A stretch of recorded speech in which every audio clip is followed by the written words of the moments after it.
Oh, yeah. So, suck at making decisions and trusting your gut.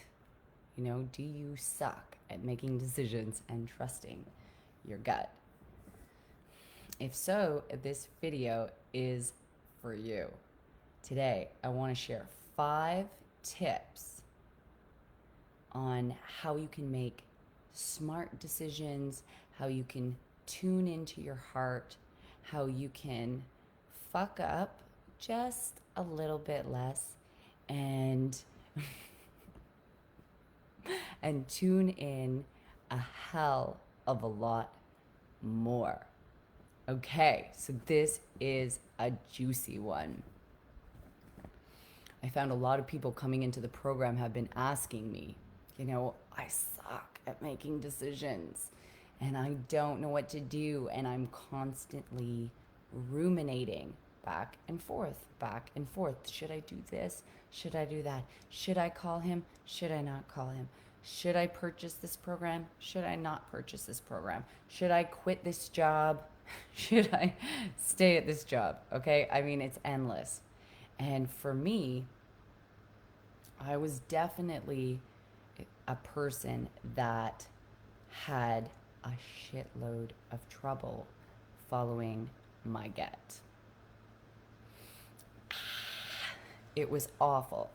And I was so disconnected from my inner self and being like a decade ago, 12 years ago, my inner self, intuitive self, was locked in some fucking dungeon somewhere deep in my psyche, just like being fed scraps of bread and water, and there was just no connection to myself.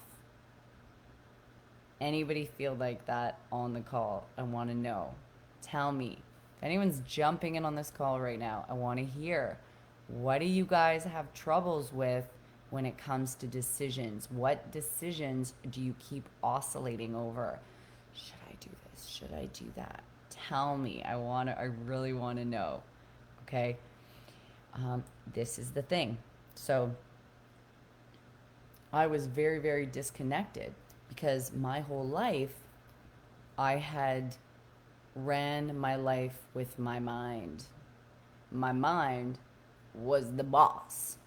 It was the boss. And this happens a lot. And if people are wondering, yeah, why is it I can't make decisions, or I suck at making decisions, or I sit there and I think about the same thing and I can never have clarity. So a lot of times when people can't make decisions, hey Pat, I love you. Nice to have you on the call. So today I'm just gonna share with you guys. I'm gonna share with you 5 tips. Do not leave this call because these are some of the best tips in my practice that I tell my clients. So stay on the call.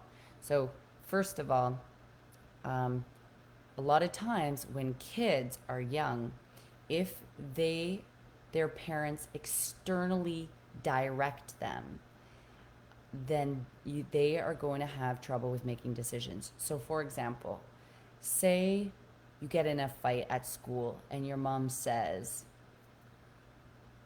you bring it up with her and you're like, oh my God, what should I, I was so upset and blah, blah, blah, this happened. And your parents say, you should do this. You should go tell Bobby that that wasn't okay and blah, blah, blah, and go talk to the teacher. So your parents are externally directing you, which means they're not helping you tune in to your own inner guidance system and saying to you, sweetheart, how'd that feel for you when that happened to you? And you go, oh, let me tune in as a kid. Oh man, that made me feel sad and angry and hurt. I wanted to get revenge on him, you know, and then your mom's, as a parent, if you want to internally direct your kids, internally direct, which means you get them to tune in. You say, oh my God, that made you feel angry. What did you do? So you start to get them to tune into how they're feeling, and also what you think that you want to ask them, what do you think you should do? You got into a fight with your sibling, you got into a fight with Celia or with Oren or this person. What do you think you should do? You know, what do you think's a smart thing to do? Punching him in the face. Yeah. What do you think about that? Do you think that's a good decision? They may be like, yeah. And I'm like, tell me. Then you would say, tell me why you think that's a good decision. Why do you think punching him in the face is a good decision? So instead of saying, oh, that's not a good decision, that's not what I would do. And this is the problem with parenting, and I even suck. Like, I am getting better, but I do still suck. Because it's the easiest thing to do when we, with kids, is we just tell them, don't do that, do this, don't do that, clean the floor. Instead of asking them, or if there's a problem, saying to them, what do you think you should do? How are you feeling? Why did you make that decision? And most parents do not tell their kids, they say, oh my God, you spilled the milk. Like, shame on you. It's on the carpet. Why did you do that? I've told you so many times. You know, this is what we do with our kids. So they start to look, instead of looking in for advice, looking inwards for solutions, they are always seeking solutions outside themselves. Okay? And parents very rarely stop and say a kid stole something. They say, that was bad. Why did you steal? Blah, blah, blah. So there's a lot of shame that gets connected to making decisions. Do you see? There's a lot of shame and humiliation and embarrassment that gets connected to decisions. This is why people have gallbladder issues. Gallbladder in Chinese medicine is like, it's the organ of decision. So if you have trouble, you're going back and forth all the time, it's because there's a fear of making decisions. Like, if I make the wrong decision, I am going to be scolded. I am going to be humiliated and embarrassed and feel like a failure and feel like a fuck up. Like, fuck. You know, this is why the ruminating happens when we're adults, because those memories live in the body. And like I say, the issue is in the tissues. So if you fucked up as a kid, if you made a decision, like I even did this a little today. I have 3 kiddos with me. One of them spilled chocolate milk on my new carpet, and I was like, no. And instead of just saying, oh, sweetheart, no problem, like we all make mistakes, I got a little angrier. And that kind of memory might live. Hi, honey. Oh my God. My girl in the UK is on the call. It's like 4 a.m. This is hilarious. So I love you so much. Yeah, it's like you make a mistake, you spill chocolate milk on the carpet, and they go, why? Why did you do that? And if that shame isn't acknowledged and it's not healed, it could be something that tic-tac size small. People think they have to have bad childhoods for trauma to occur. No. Childhoods, it could be the smallest tic-tac M&M size problem that could literally cause you to have problems with making decisions for the rest of your life, or, you know, feeling like a failure, or never willing to try. Like, oh, I'm not going to try at that anymore. I'm not going to make decisions. I'm not going to take risks. I'm not going to do anything that will make me feel like a failure again. And this is what happens with people. They make one mistake, they make 2 mistakes. They're like, I'm never doing that again. You know, I'm never doing this again. So it would have been way better if I even said to that little boy, oh my God, it's okay. We all make mistakes. Or if I would have said, oh, why did you choose to drink your chocolate milk on the carpet? Do you think that's a good idea? Or no? Good idea? Not a good idea. What could happen if you bring your chocolate milk to the carpet? Because kids aren't thinking about, you know, whether they're just totally in play all the time. But as parents, we're like, oh no, there's money and this and whatever. So tell me if you're coming on the call right now. So what we're talking about This call is about sucking at making decisions and learning to and sucking at trusting your gut and learning how to. So I'm going to share 5 tips. Okay, so this is the problem. This is where it's good to understand why we suck, you know, and that's a little harsh because, but the truth is, when you start to understand why you suck, there's compassion for ourselves. Then we can develop this deep found compassion for ourselves. Like, oh my God, you know, I know, for example, even with me, my dad took my parents. I used to steal when I was 7, and I would steal repetitively because I was abused, and my parents didn't know it at like sexually abused at 3. So I started acting out. So, so what happens is, you know, I was terrified of getting in trouble. Do you see? So I started to like, I could never tell the truth, or like all these kind of things. So you have to understand that these traumas really affect us for a lifetime. Okay, so I'm going to go on. So I want to share 5 tips. So if anybody's on the call, I want to hear right now what you have trouble with as a kid when you were younger. Okay, or sorry, fuck. What you have troubles with right now with making decisions. Like what happens with you. Tell me what decisions you have trouble making. Drop a comment in the chat, okay? Or if you have any questions for this call, drop a comment in the chat and I'll answer them before the end of this call, okay? So first of all, 1, okay? Most importantly, you got to check your state. Okay, you got to check your state. You got to check the state that you're making decisions from. Okay, you don't want to be making decisions from a state that is not love, or a state that is not inspiration, or a state that is not joy. Okay, you don't want to be making decisions from a state of fear, or a state of pressure, or a state of like fear of failure, fear of making a mistake, fear of disappointment, right? Fear of letting people down, guilt, right? We can go into guilt, you know, even scarcity. You know, a lot of times people will choose another job that they have because they're choosing from a place of scarcity. Like I have a bunch of people in the program, they're wanting to become coaches and they're wanting to do this amazing work. And there's this pressure to get like another job, but it's almost like they're rushed or they're rushing themselves. So it's very important to check your state, because if you're choosing, making a decision, but it's from a place of fear, you're not going to get expansion from a place of fear. You're not going to get abundance from a place of scarcity.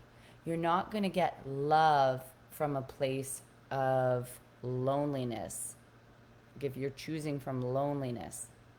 And this is what happens. So I'll give you some examples. If you're dating, say you're lonely and you're going on dates.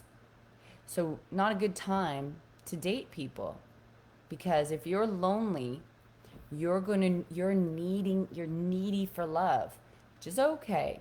But what it might mean is you might accept somebody in your life that really isn't the type of guy that you want to date, because it's just like you're trying to fill the void. Okay? This is why when you decide on your partner or somebody you really like, you want to be choosing from a place of fullness, from a place of completeness, from a place of feeling totally on your fucking game, like you're the star of your show. You're the star of your own show. Okay? You're like, damn, like I am good. I am in a good place. Because I used to always, even with men, and tell me if this is, guys, is you, there were certain men that when I was in a sad mood, I would call them. But then when I was in a good mood, I would never call them. I would never call them. But when I was sad, I would go out and have a drink and I would try to fill that void again. Okay? another thing with scarcity is when you're in scarcity mode, like I know when I had my business and I was in scarcity mode, I would choose, I'd be like trying to get clients, but it'd be from a place of scarcity. I'd be making decisions. Oh, maybe I should do this expo or do this, or but it was from fear. And then the clients would never come because my choices and decisions were from fear. And it was my energy. I had this energy of my mother. The energy of my mom was like a bit of urgency all the time. My mom always had issues with security, not having enough money as kids, or, you know, safety, because she didn't have safety as a child. So a lot of my conditioning and my belief systems from my mom was about choosing from safety, have a job that's safe and secure. And that started to become my conditioning, even though I was not a person that needed safety like my mom. But I thought I did for years, and it fucking held me back, especially with my business, because I didn't want to take risks. And I'd ask my mom for advice. I'd be like, hey, mom, you think I should do this? And she's like, sounds like they're just trying to take your money and scam you. You got to watch out for these. Like, you know, she just always would think like people were scamming you. And like and because of it, I would never invest with the right coaches or spend the money because I was so terrified of fucking up or losing my money or all the above. But, and actually that goes, I'm tying it into the third thing. So I'm going to go back to this. So first of all, let's just say you got to check your state. You got to check your state. Your state has to, if you want to make a good decision, it has to come from the right place. Okay? And it can't come from pressure. It's like, I got to make a decision. I got to make a decision now. Sometimes we do that with ourselves. Okay? So, 2. So if you're ruminating, you got to feel it to heal it. So what I mean by that, you can't think yourself into the right decision. Okay? If you're ruminating, it means there's an emotion in your body that is stopping you from making the right decision. And there's a war going on. There's a fear, and there's like this pull towards a decision, and there's also a fear about making that decision. So you can't think yourself out of that indecision and ruminating. You got to go into the body. Okay, that's number 2. You got to feel it to heal it. And we're not going to go so deep on this but what you have to do is you have to actually be aware of what fear do I have. Oh, okay, I'm scared of fucking up.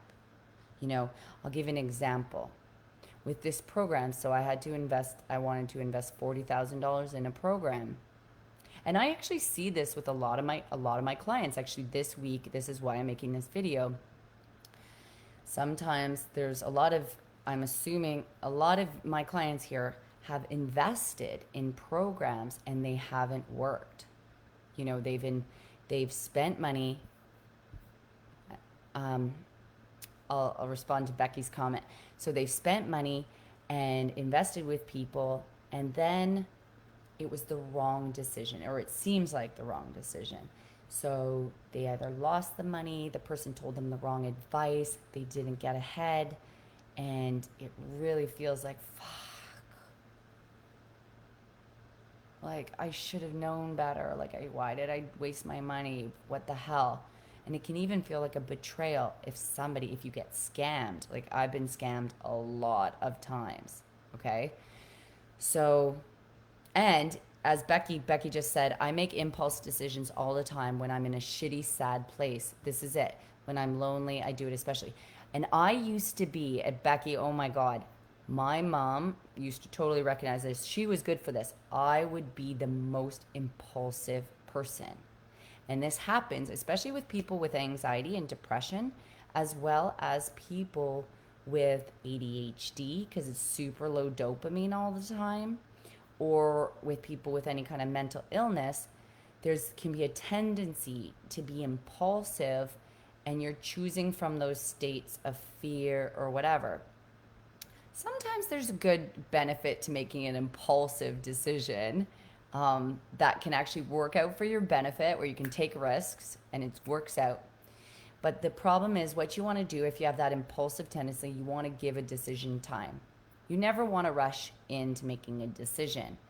That's why sometimes, even with my programs, if people are going to do my program, I don't like to just rush them. I want them to choose from the heart. I don't want them to be like having like a super time crunch on like, oh my God, I got to do this or else I'm going to lose this money, which isn't great.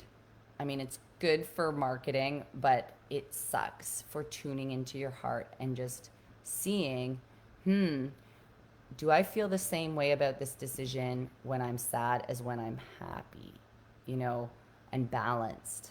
It's really important to, I used to do that with getting a tattoo. I said, okay, I'm going to get a tattoo, another tattoo. If I want this same tattoo for 3 years, I'm going to get this tattoo. Because let me tell you, your attitude and what you believe in changes from your 20s to your 40s. Okay, so it's just like, if you have Bambi on your fucking arm, like, it's just, oh my God. So you want to go into the body. So go into the body means you look in. So for this 40K program, when I went into my body about making this decision about doing this program, and for anyone that's gotten screwed over and was like, I don't know if I can invest, or they're terrified of repeating the same thing again, I actually tuned in, and I realized as I tuned in, I was like, oh my God, what am I fearful of? And it was all my mom's thoughts. It was like, I'm scared of making a mistake. Scared of fucking up again. I'm scared of being a failure. And then when I kept going, and then what? If I fuck up, then, and I kept going down and down, and then it was like, and then my mom would be right. After I kept dropping deeper and deeper, it'd be like, and then my mom would be right. Okay. And that was like the worst thing, because like I had basically convinced myself that like, no, I'm going this way, and I didn't. And then I would have to ask, no, the worst thing was, then I'd have to ask for money from my parents. And this is just recently, and I was like, oh my God, that would just be so humiliating for me. And that's what the universe wanted me to get over. It wanted me to get over the hump of, if I invested 40 G's in this program and it fucking tanked or whatever, or it just, even the timing was tight, that I could actually reach out and ask for support and not feel like an embarrassment or a failure. Okay?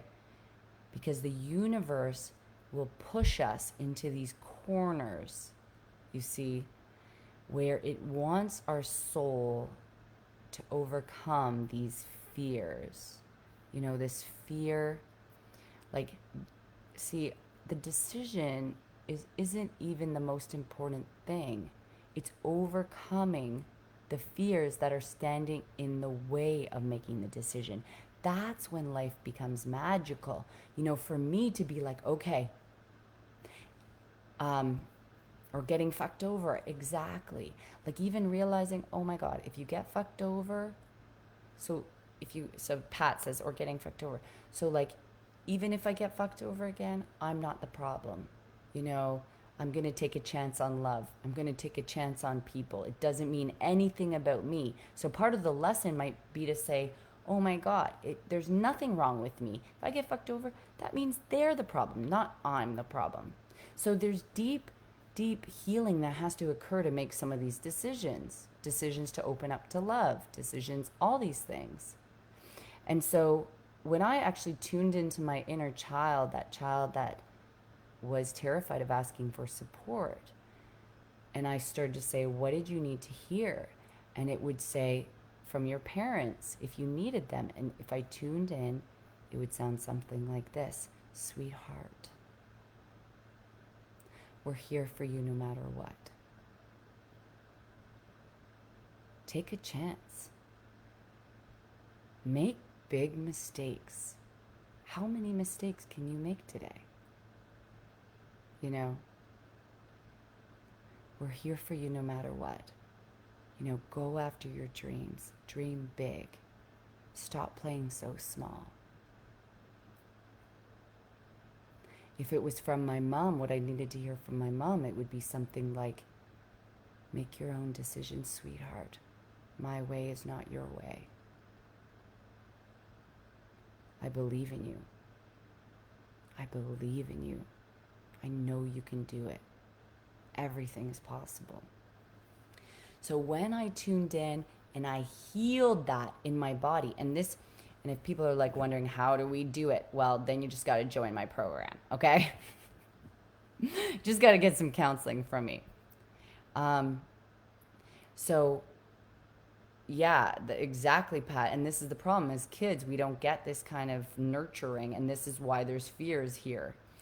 And so if anybody too, if you're on the call right now and you're like, I want to be better at making decisions, book in for a breakthrough call. The link is below. To stop doing this alone, okay? Take a chance. So go into the body. So I teach a lot of inner child work in the program, and breath work and Reiki. And it's, you know how much I do this? I want to share with you guys. I do self work every single day. Like, if I want to live an extraordinary life, I do self work all the time. Like, I did 3 hours of Reiki today. Yesterday, I did an hour and a half of breath work and whatever. The more I do, the better my life gets, and the more I heal internally. Okay, number 3 on making decisions. Choose for yourself. Okay, I don't know if you've seen that scene in The Notebook. And she is at the end in the car, and she's, with Ryan Gosling, and she's trying to decide between him and her fiance. And he keeps asking her, he keeps saying, what do you want? And she goes, I don't know. I don't know what I want. She goes, no matter what I do, somebody gets hurt. And he goes, what? He goes, what do you want? And she goes, I don't know. He goes, what do you want? Fuck. What do you want?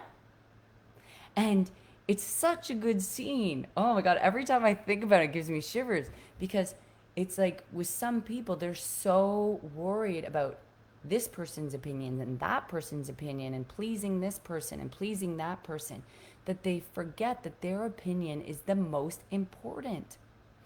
And here's the thing with asking other people for their opinions, you gotta consider, is that person similar to me?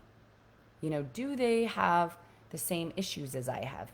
Are they emotional like I'm emotional? Do they understand anxiety and depression? Do they have the same values as me? Are they okay with taking risks? Do I want the life that they have? This was the problem with my mom. My mom gives really good advice. Let me tell you, a lot of the stuff I tell you guys is from my mom. She's awesome. She will have to come on a call. But there are some things with my mom that she is not, she's very risk averse. She doesn't take chances. She doesn't do a ton of deep inner work like I do. She is a little bit spiritual, but she's terrified of, like, she wouldn't spend money on a program or anything like that. So here I am taking my mom's opinion, and no wonder I would constantly choose the wrong thing. This is my juice. So good. Organic cucumber, celery. What else did I put in here? Swiss chard from the garden, from my friend's garden. Oh my God, so good. So check with your, what do you want? What do you want? Not what do other people want. You really got to look at whose opinions you're accepting in your life. Do they have the life? Do they have the friends you want? Are they good? And are they an entrepreneur? Blah, blah, blah. Do they have a healthy relationship that's thriving? Do they hate men? Are you asking about relationship stuff from somebody who hates men? Okay? This is important stuff. Okay, number 4. I just wanted to write these all down. don't rush your intuition. Don't rush your intuition, okay? Intuition does not like to be rushed. It's not going to work well under pressure. Because if there's pressure, there's fear. If there's pressure, your emotional state is not in the right place, okay? So a couple things. So if you're feeling pressure, you never want to make a decision from, I have to know, I have to choose. You know, yeah, like, what should I do? What should I do? What should I do? What should I do? It's not a good place to make a decision from, okay? Plus, you might not have all the information you need to make a decision, okay? Sometimes you need more information. So, choosing from that wrong place, I always say, sometimes what I do when I'm trying to make a decision, you just might need to get more information. So you might need to make little decisions within the decision. So it's like if you're trying to look for a job, you might need to talk to another person that does something you might want to do to ask their opinion. If it's maybe you're dating someone and you're not sure, you might want to talk to a friend to, before you make the decision. Or perhaps maybe you need more input from that person or something. Maybe it's a waiting game. You might have to wait because sometimes it's hard to know before you know. Okay, you want to give it time. And what I do for this is you got to get in a good state. So when I am trying to make a decision and I can't, what I do is I just say, fuck it. I just stop trying to make the decision and I get into nature. I just don't even think about it. I just start to get into a good state. Go for a run. I start living life. I start having fun. And that's when you want to see. Because when you're there, the decision is going to come to you. It's just you're going to feel compelled. And that's the thing. You want to wake up and just be like, boom, that's it. It just feels right. And I'm going to talk about that in 1 second. Oh yeah, that goes into my number 5. Okay? Oh, what does Becky say? So hold on. The Bambi tattoo. Yes, I know what you mean about the decision not being the most important thing. It's the lesson. When I'm scared now, I think this is my time to learn to trust myself. I'm getting a little better at that, I think. I know some of the things that I want, and I know I'm going to go for it. Yeah, baby. Exactly. The deeper issue is like the trauma in that you got to heal because you're learning to trust. This is the thing with trusting. People think, oh, I got it. When their trust is broken, they think, I need to learn to trust other people. No, you need to learn to trust yourself. Trust your anxiety. I had that with dating my last partner who I would feel always anxiety. Actually, a repulsion. He's lovely, by the way. But this sometimes a repulsion if he would touch me. And I kept getting it. And it stopped me from dating him, but I eventually dated him. And I wasn't sure if it was just trauma or it was him. And I had to go through dating him to try to figure it out. And you know what? Here's the kicker. It was the best thing to date him. People are always wondering, I need to make the right decision. Here's the deal. You cannot make the wrong decision. You cannot make the wrong decision. Because if you choose the wrong thing, it's actually the right thing because it was what you just, with all the information you had, you chose that because that felt the most right. And even if it was kind of wrong, it's going to bring up pain or suffering into your world that you needed to experience. Okay? Every decision is the right decision. If you choose the wrong person, it's going to bring up feelings of being unheard, unseen, whatever, the same feelings that you had as a kid. That's why you chose them, because it felt normal to you. And hence, it's coming up. So all those feelings of unseen can be witnessed and healed and nurtured. Okay? There's no wrong decision. There's no wrong decision. Sometimes you got to just make a decision because either way it's going to lead you the right way.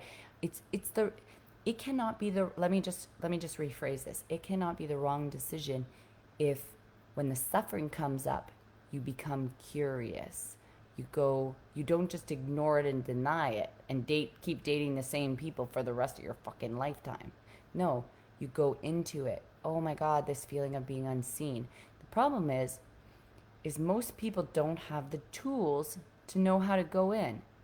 That's why you have to go into my program. Just like everything's like, that's why you have to go to my program. Okay?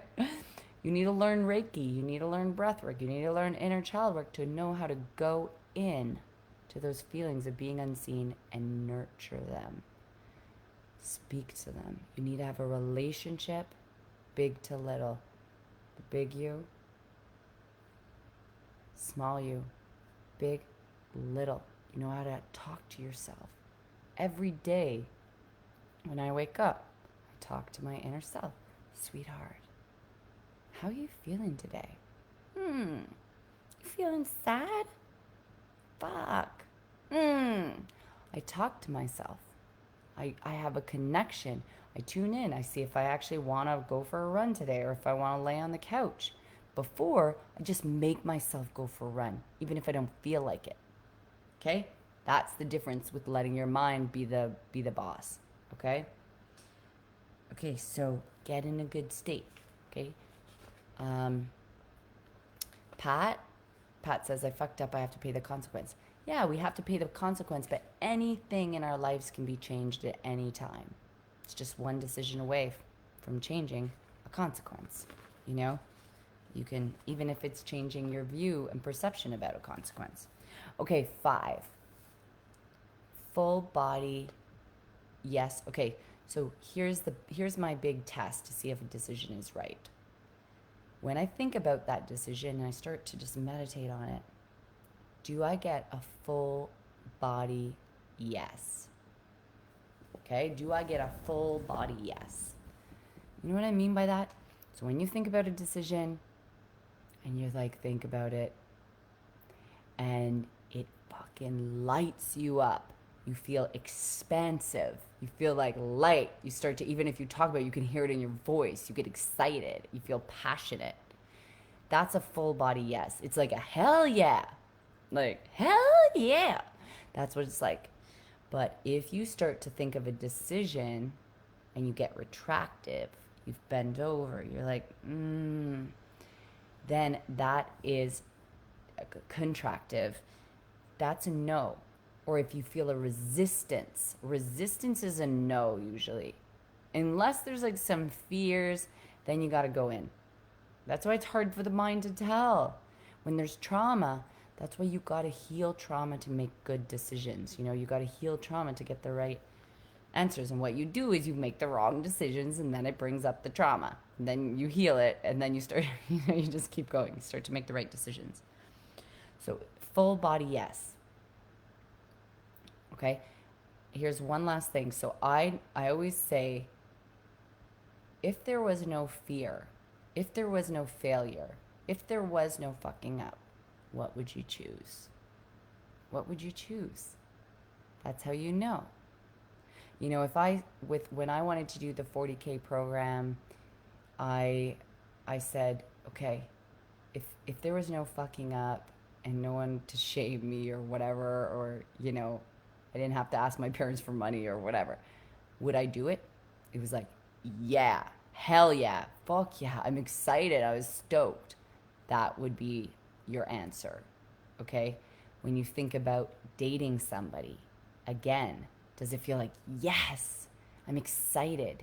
You know, like I have fun with him just sitting on a park bench. When you think about staying at a job you hate, You know, if just the thought is staying there, you're going, oh my God. But you're doing it for the money. Oh man, it's like prostituting yourself. It's the archetype, it's the prostitute archetype. So everyone has a bit of prostitute archetype in them. But what's going to happen, and I see this all the time, and then I'm going to stop because this is the longest live ever. But people that if their soul wants to be feeling safe and secure and okay no matter what. This always happens. You know the people that stay at their job for 30 years and they wait for retirement to quit so they get their full pension? Time and time again with my clients, I see this. 3 years, 2 years, 1 year, right before they're about to get it, their body starts breaking down. They either have like a burnout or a mental, like, what do you call that? Breakdown. One of my clients actually had this exact same thing. And it's because they're putting money over themselves. They're choosing money over themselves, over their soul. And the universe wants you to be free. It wants you to be in a state of trust, in a state of self-worth, in a state of joy. And it's going to force you to choose you over money. And if you don't listen, if you keep making the wrong decision, you keep putting money over yourself or your job, it is going to fucking force you to choose you. Because every consequence, every time, I just have to put my drink down. It's like this is how it goes in life. You get a bam, nailed with something. Something happens at your job. Then you choose your job again. And then it goes, fuck, that didn't wake her up. And then it goes, bam! And you go, holy shit. Like, you know, but then you get in a fight with someone at the office. But then you're like, oh, but I can't leave my job. That wouldn't be smart, blah, blah, blah. What if I don't get another job? What if whatever? And then it goes, whoa! Cancer! You know? Cancer, car crash, this or that. And it will wake you the fuck up. It will wake you the fuck up. So what you want to do, you want to listen to the tic-tacs. You want to listen to the little stirrings in the universe. You don't want to get hit by a fucking Mack truck, okay, in order to learn the lesson. Although I have done that my entire life. I had to have 300 blackouts to make a decision to quit drinking. 300. I had to be raped, sexually abused. I mean, it was torture. Okay, so I don't want that to be you. So start to listen to those little stirrings, those little tic-tac sized things, and you will become a master. Tune into your anxiety, okay? Your anxiety is the messenger, okay? There's nothing wrong with you. You're not fucked up because you have anxiety. Anxiety is you not listening to your gut. It's trying to tell you, knock, knock, knock. Pay attention to me. It's tugging on your pant leg. Pay attention. I'm trying to tell you something. And you go, shut up, suck it up. You busy it away. You busy your anxiety away. Bad. Bad. Bad. Bad, bad, bad. You're vacuuming. You're vacuuming the carpet. No. That anxiety is there. It's the messenger. It's trying to tell you, I don't like the job I'm at. I don't like the guy I'm dating. I want to make more money. I want to take risks and invest in programs. I want to do this. Okay? Listen. Okay? It's trying to tell you something. You're not fucked up. Okay? The emotionally sensitive people in this world are the intuitives. They're the intuitives. That's you. You're the intuitives. There's something to say. We just haven't been we haven't been celebrated, okay? I love you guys. I'm going to wrap this up. This has been a long live. It's been an awesome live. It's been such a pleasure to connect with you tonight. I just love it. I hope you guys become the best decision makers ever. And for anybody that is really struggling with choosing themselves, with going into their body, with knowing what your anxiety means, because the answer is always in you. This is the thing with making decisions. The answer is not outside of you. It's in you. It's always, always, always, always in you.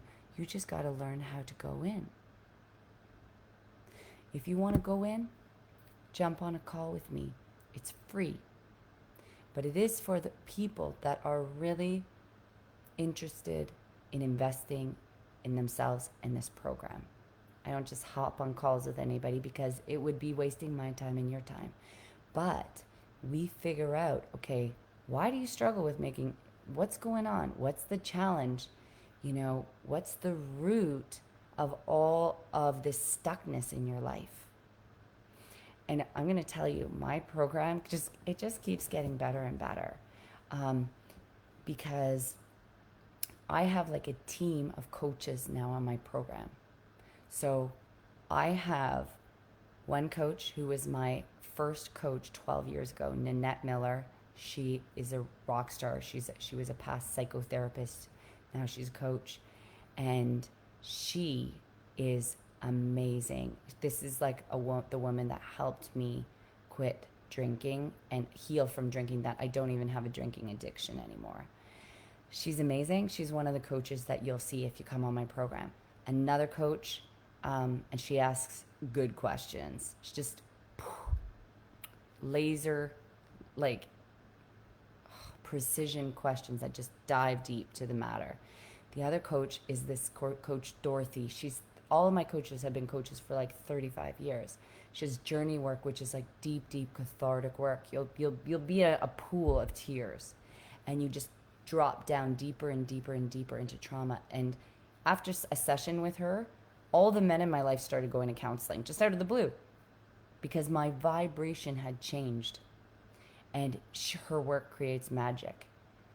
There's a new possible nutritionist or doctor of Chinese medicine possibly coming on. We will see. And I'm going to be doing nutrition for the people that are on the program. Another person, there's a psychic. She's a new Lindsay Knight. She's a rock star too. She's been doing this stuff for 30 years. She does numerology, and she works with past lives. And here's the thing with people. There are some people have past lives where they have major trauma where it actually causes you to keep repeating things over and over again, and you can't even figure out why, because it doesn't even seem like it connects to your childhood. This is very, very challenging for people to shift. And so it's so good when you start working with people that go into that stuff. Lindsay is just like the bomb. And who else do I have? And I do coaching with you guys for like 9, 10, 12 plus sessions. So if you're interested, it's a 90-day program. It is amazing. And you get modules to support you on all these kind of things. So I love everybody. I hope you really benefited from this call, Pat, Becky, and whoever else is on this call. I'm so excited. Yes, I am going to do a Q&A coming up where you guys can ask me any questions you want. I'm going to post it in the group. Stay tuned. And I can start just giving you some free guidance so you can get a taste of the work I do. Okay? Love you. I hope you guys get to bed. I think Becky's, it's like 4 a.m. in the UK. You're hilarious. I love you guys. You're not broken. You're not a problem to be solved. You're not fucked up. Okay? Tune in. Tune into the pain. Tune into your anxiety. Tune into your depression. The answers are in your negativity. Okay? Don't push them away. I love you guys.